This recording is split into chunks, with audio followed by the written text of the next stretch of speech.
Hi guys, my name's Colin and I work for Citizens Advice Calderdale in Halifax as a gambling support service trainer, and I cover the whole of Yorkshire, Humberside and North Lincolnshire.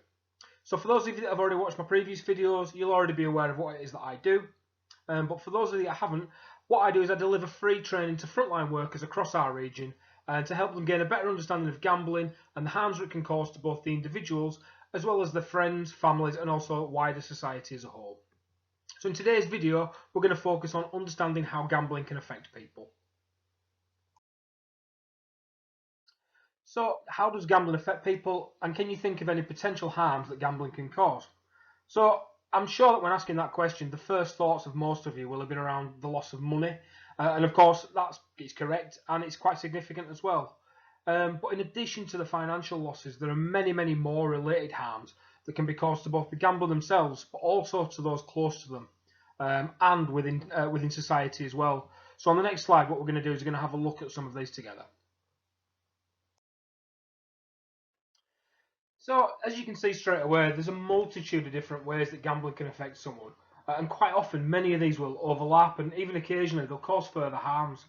Financial harm is obviously on there because debt is a major harm that is caused by gambling, and often gamblers themselves attempt to recover the losses, and as they do so, they're placing themselves at further risk of worsening a problem. Perhaps failing to pay the bills or the mortgage, that places them at risk of losing their homes or even putting food on the table, which can obviously affect whole families and not just the gambler themselves. If it is that you've watched any of my other videos, you'll see in the series that I've spoken quite a lot about how isolating and lonely gambling addiction can be.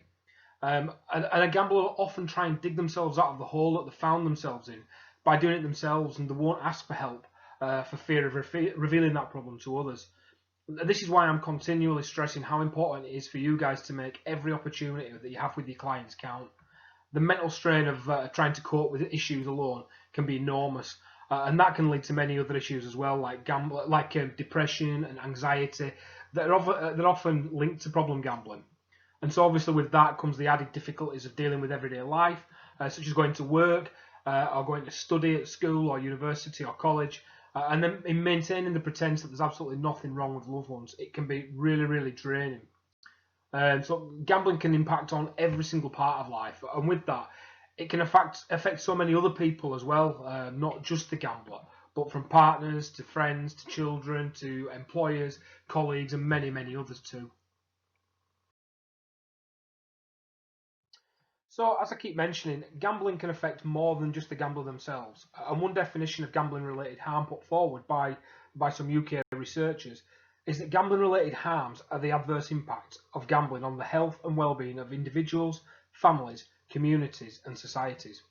So, over the next few minutes, I just want to mention just how far-reaching these effects can be, along with a few facts and figures that I think you might find surprising.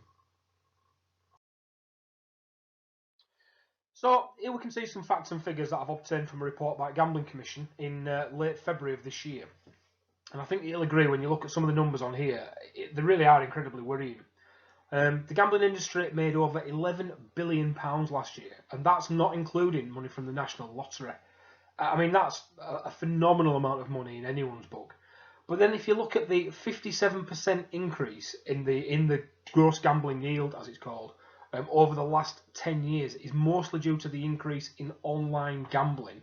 It's clear to see how big this issue is, and also has the potential to become, if we don't at least try and look at getting some interventions and early support in now. So it's also estimated that 1.8 million people in the UK are at risk of gambling harm, with almost 400,000 people being considered to be what they're called problem gamblers. So it is worth pointing out at this stage that this figure of 400,000 problem gamblers is disputed by some, with the claim being that the reality is far, far higher than this. For example, there was a recent YouGov survey that found that the number of people in the UK with a gambling disorder, problem gamblers, is actually 1.4 million people. And to give that some context, that's 2.7% of the entire population. But even if we use these potentially conservative figures in this report from the Gambling Commission, then surely the fact that 55,000 of these problem gamblers are aged only 11 to 16, surely it highlights the potential future that we're heading towards. That said, if you're still sat there thinking that none of this affects you personally, then I just want to draw your attention to this figure here. It's estimated that anywhere between £260 million and £1.16 billion is estimated to be the cost to public services associated with problem gamblers. These services, the services that we all use and that we all need and that we all pay for. So while some of the things that we've spoken about today might not affect you directly, it does affect us all indirectly in some way, shape or form, and it's up to us now to try and make a difference wherever we get the opportunity to do so. So I just wanted to illustrate where some of these costs of public services are. The first one being the National Health Service, that obviously needs absolutely no introduction after the last few months. In terms of healthcare costs, these can relate to physical ill health, psychological distress, such as feelings of shame or stigma and guilt, mental health problems like anxiety and depression, and in some cases, unfortunately, suicidal behaviour.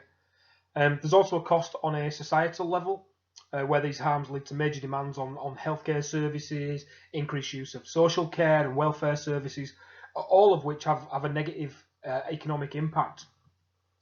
Similarly, welfare and employment costs, they can be measured by job losses or increased claims on the benefit system, and these can have occurred directly or indirectly as a result of an individual's gambling. Other areas of cost to the public purse are in respect of housing and homelessness, where individuals have lost their homes as a result of gambling. And finally, the cost upon the criminal justice system, where individuals have ended up turning to crime to either make money or to recoup money from losses at gambling. The point really is that although the act of gambling can be a very solitary and isolating one, the impacts of it are so far-reaching that they touch each and every one of us, if not directly, then indirectly. I believe that it's a public health issue, and one that we all have a role to play in tackling. And hopefully by watching my videos, it might just raise your awareness of the prevalence of gambling in society and how you can be active in supporting and helping those who are affected by it. And so that's it for another video. I hope you've enjoyed it and found it useful. If you have, I'd love you to watch the other ones that you can find on my YouTube channel, which is Yorkshire and Humber Gambling Support Service. All these videos, they all focus on a different aspect of gambling and how to access support and help. So if you subscribe to that channel, you'll always be the first to know as and when further videos are uploaded. They're only ever intended to be a quick overview of what the full training consists of. And I've only done these during the time where we can't get out and about to you in person. So if it is that you're in Yorkshire, Humberside or North Lincolnshire and you think that your organisation or staff would benefit from our free training, please get in touch. I'm taking bookings now in anticipation that the lockdown continues to ease. So if you get in touch now, we can always pencil a date in and hopefully get out to see you as soon as we can. All my details are on screen now, so please feel free to follow me on Twitter. The handle is @GambleSupportYH. And if you've got any questions at all, you need any help or support with any clients who've presented with gambling issues, or you would like to book the training that I've just mentioned, please just drop me an email. My email address is on screen there. It's colin.bland@calderdalecab.org.uk. So once again, thanks very much for watching. I hope you've enjoyed the videos. I hope you watch the other ones, and I hope to hear from you soon. Take care.